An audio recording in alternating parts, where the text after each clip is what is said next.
बिस्मिल्लाहिर्रहमानिर्रहीम। अस्सलाम वालेकुम। उम्मीद है बच्चे आप सब खैरियत से होंगे। हमने आज का लेक्चर का बकायदा आगाज करते हैं। चैप्टर नंबर 25 हमने स्टार्ट किया है, जिसका नाम है इकोसिस्टम। लास्ट लेक्चर में हमने इसकी बेसिक इंट्रोडक्शन को डिस्कस किया था, जिसमें हमने कुछ डेफिनेशंस पढ़ी। इसके अलावा इकोसिस्टम के कंपोनेंट्स के बारे में हमने लास्ट लेक्चर में पढ़ा। आज के लेक्चर का जो टॉपिक है that is food chain. Food chain किसे कहते हैं? इकोसिस्टम में जितने भी लिविंग ऑर्गेनिजम्स हैं उनकी आपस में इंटरेक्शन जो है वो देखी जाती है, सभी आपस में इंटरलिंक्ड हैं।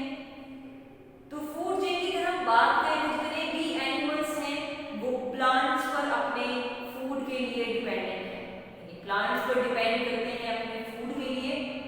इसकी एग्जांपल अगर हम एक लें, जैसे ईगल है, तो ईगल ब्लू बर्ड को खा के अपना फूड हासिल करेगी।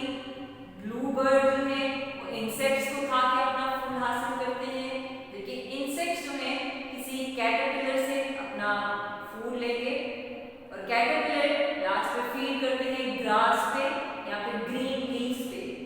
तो जो चेन एक पूरी बनती है, जो कि लास्ट पे जाके एनिमल्स जो है, इंसेक्ट्स जो है वो ग्रीन लीव्स या फिर प्रोड्यूसर ग्रासेस पर ही आके खत्म होते हैं।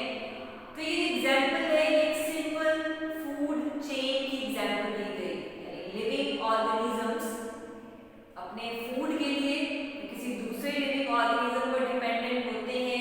एक पूरी जो सीक्वेंस देखा जाता है, पूरी जो चेन देखी जाती है, उसे फूड चेन कहा जाता है। फूड चेन से ही रिलेटेड नेक्स्ट टॉपिक है फूड वेब। जब हम बहुत सी फूड चेन्स को कंबाइन कर देते हैं, तो वो जो कॉम्बिनेशन है बहुत सी फूड चेन्स का, उसे फूड वेब कहा जाता है। इसके डेफिनेशन की बात करें, the combination of many food chain is actually food web. तो जो बहुत सी फूड चेन्स को कंबाइन करके स्टडी किया जाए तो इसे फूड वेब कहा जाता है। जैसे आपकी बुक पर पेज नंबर 240 पर एक डायग्राम दिखाई गई है, इसमें फूड वेब की एग्जांपल्स में आपको शो की गई है, लेकिन ये बहुत ही सिंपल डायग्राम जो है वो दिखाई गई है।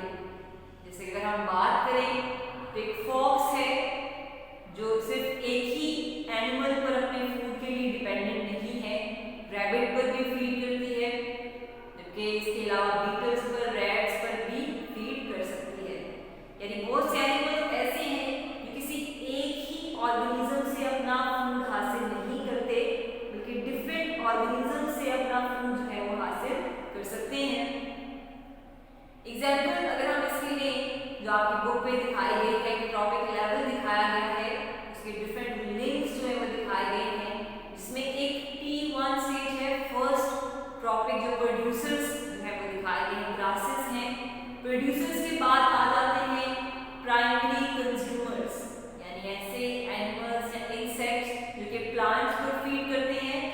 फिर उसके बाद आ जाते हैं सेकेंडरी कंज्यूमर्स, यानी ऐसे एनिमल्स जो कि प्राइमरी कंज्यूमर्स पर फीड करते हैं।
माइस पर भी फीड करता है। अगर किसी डिजीज की वजह से इस एरिया से रैबिट्स जो हैं उनकी पॉपुलेशन कम हो जाती है, तो रैबिट्स की पॉपुलेशन कम होने से क्या होगा कि रैबिट्स जो हैं वो प्लांट्स पर फीड कर रहे थे, तो प्लांट्स की ग्रोथ ज़्यादा हो जाएगी क्योंकि अब रैबिट्स कम हो चुके हैं, प्लांट्स पर फीड नहीं करेंगे तो प्लांट्स जो हैं उनकी ग्रोथ ज़्यादा हो जाएगी। उस एरिया में प्लांट्स की ग्रोथ इंक्रीज करने से ज़्यादा फ्रूट्स लगेंगे, ज़्यादा सीड्स लगेंगे, और उन ज़्यादा फ्रूट्स और सीड्स को देखते हुए जो माउस हैं वो उस एरिया में ज़्यादा आ जाएंगे और माउस की पॉपुलेशन इंक्रीज कर जाएगी। इस तरह से आउल जो हैं क्योंकि वो रैबिट्स पर भी फीड करते हैं, माइस पर भी फीड करते हैं, तो आउल क्योंकि रैबिट्स कम हो चुके हैं तो वो अपना फूड जो है वो माउस से लेना स्टार्ट कर देंगे, माइस को एज अ फूड जो है वो इस्तेमाल करना स्टार्ट कर देंगे। अब जब रैबिट्स जो हैं उन्हें कम खाया जाएगा तो इसकी वजह से क्या होगा कि रैबिट्स की पॉपुलेशन दोबारा से इंक्रीज होना स्टार्ट हो जाएंगी। इस तरह से रैबिट्स जो कि प्राइमरी कंज्यूमर थे वो दोबारा से बढ़ना शुरू हो जाएंगे और आउल्स जो हैं उन्हें दोबारा से फूड इस्तेमाल करेंगे। लेकिन अगर आप देखें कि एक बैलेंस जो है वो इकोसिस्टम में मेंटेन रहेगा, अगर एक ही सोर्स ऑफ फूड होती, अगर आउल सिर्फ रैबिट पर ही फीड करते तो रैबिट्स खत्म हो जाते और रैबिट्स खत्म हो जाते तो आउल भी सरवाइव ना कर पाते। लेकिन क्योंकि आउल का एक से ज्यादा फूड स्टफ है वो देखा गया तो उसकी वजह से आउल्स भी सरवाइव कर गए और बाकी स्पीशीज जो हैं वो भी खत्म नहीं हुई, उनकी भी स्टेबिलिटी जो है वो इकोसिस्टम में देखी जाती है।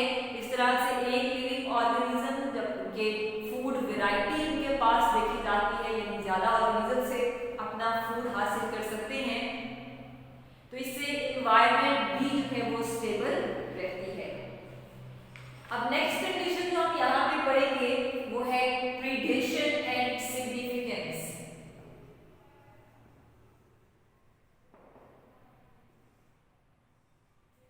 प्रीडेशन की बात करते हैं। प्रीडेशन में दो टर्म्स जो है वो देखी जाती हैं, एक टर्म है प्रीडेटर, दूसरा है प्रे। ये दो टर्म्स जो है वो देखी जाती हैं प्रीडेटर और प्रे की। ऐसे एनिमल्स जो किसी दूसरे का शिकार करके अपना फूड हासिल करते हैं उन्हें प्रीडेटर कहा जाता है यानी शिकारी कहा जाता है, जबकि वो एनिमल्स जिन्हें पकड़ के खाया जाता है एज अ फूड उन्हें प्रे कहा जाता है यानी शिकार कहा जाता है। और इस ओवरऑल पूरे के पूरे प्रोसेस को प्रीडेशन यानी कहा जाता है। इस तरह से यहाँ पे दो टर्म्स लिखी जाती हैं, एक शिकार है दूसरा शिकारी है जो कि शिकार करके उसका फूड हासिल कर रहा है। अगर इसकी एग्जाम्पल की बात करें तो यहाँ पर भी जो है इन मैकेनिज्म में इकोसिस्टम एक बैलेंस जो है वो देखा जाता है। किस तरह से किसी भी पॉपुलेशन का साइज जो है वहाँ पर पाए जाने वाले प्रीडेटर और प्रे पर डिपेंड करता है, उसी से रिलेटेड होता है कि जितने ज़्यादा प्रीडेटर पाए जाएंगे उसी लिहाज से वहाँ पे प्रे की अमाउंट भी जो है वो देखी जाएगी। तो अगर किसी पॉपुलेशन का साइज जो है वो देखना है तो इन दोनों कंडीशंस को देखा जाता है कि इस एरिया में प्रीडेटर्स कितने हैं और प्रे कितने देखे जाते हैं। फॉर एग्जाम्पल अगर किसी जगह पे नंबर ऑफ प्रे जो है वो इंक्रीज कर जाता है, किसी जगह पे शिकार जो है वो बढ़ जाते हैं तो जाहिर है जब शिकार ज्यादा होंगे तो प्रीडेटर भी उस जगह पे ज्यादा हो जाएंगे, ज्यादा शिकारी आएंगे ताकि उन्हें एज अ फूड जो है वो इस्तेमाल किया जा सके। लेकिन जब ज्यादा शिकार आएंगे उसका शिकार करके अपना फूड हासिल करेंगे तो क्या होगा कि कंडीशन आ जाएगी कि प्रे जो है उनका नंबर कम होता जाएगा, शिकार जो है वो कम होते जाएंगे। जब शिकार कम हो जाएंगे फूड सोर्स कम हो जाएगी तो जब प्रीडेटर्स उन्हें फूड के तौर पर इस्तेमाल करने आएंगे तो ये भी उस एरिया से मूव कर जाएंगे, चले जाएंगे और इनका नंबर भी कम हो जाएगा। जब प्रीडेटर्स उस एरिया से चले जाएंगे तो जो कुछ प्रे वहां पे बच गए थे अब वो दोबारा से प्रोडक्शन के थ्रू जो अपनी पॉपुलेशन दोबारा से इंक्रीज कर लेंगे। इस तरह से जो फूड रिलेशनशिप देखा जाता है प्रीडेटर और प्रे के दरमियान